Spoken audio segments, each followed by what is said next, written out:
how to choose a SaaS vendor for your business. This is part 2 of a 3-part video series on this topic because it's fairly complicated.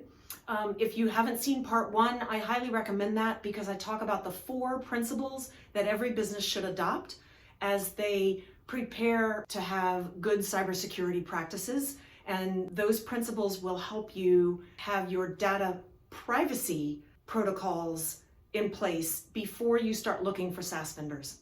This is video number 2 of the 3-part series, and I'm going to be giving you 5 tips on how to take a long list of potential vendors and narrow that down to a short list. So let's get started.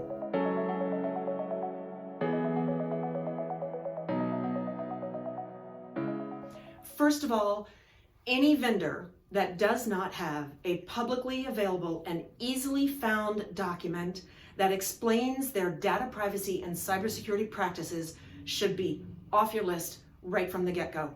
This should be one of the most prominent things on a potential vendor's website. They should have a white paper or at least a dedicated page on their website where they talk about their cybersecurity practices and explain what their data privacy rules are as well. That's number 1.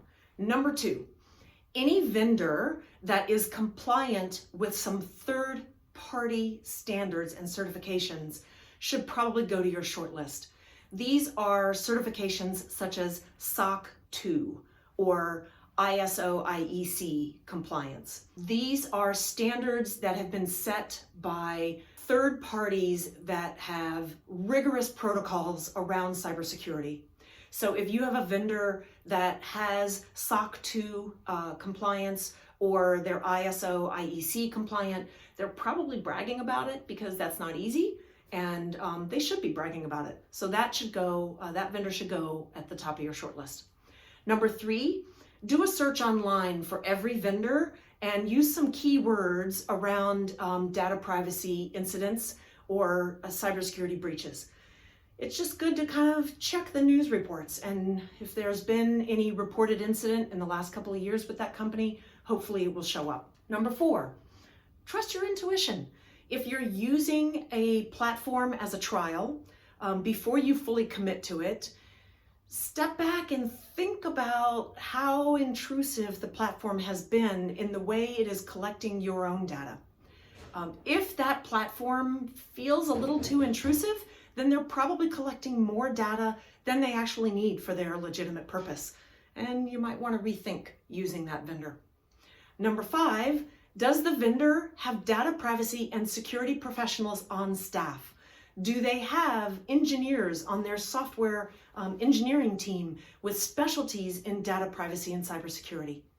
This is an indication that they are including privacy by design principles into the core makeup of their software and their engineering. Privacy by design is a way to bake privacy principles into a product or service from its very inception, and that's important.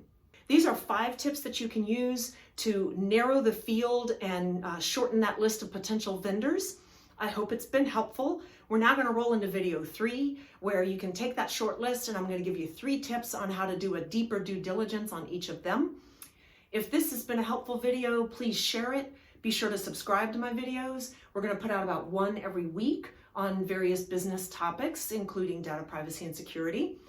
My website is dunlaplawplc.com, and not only do I have a whole page on COVID-19 resources, but I also have tons of blog posts on data privacy and security, among other topics.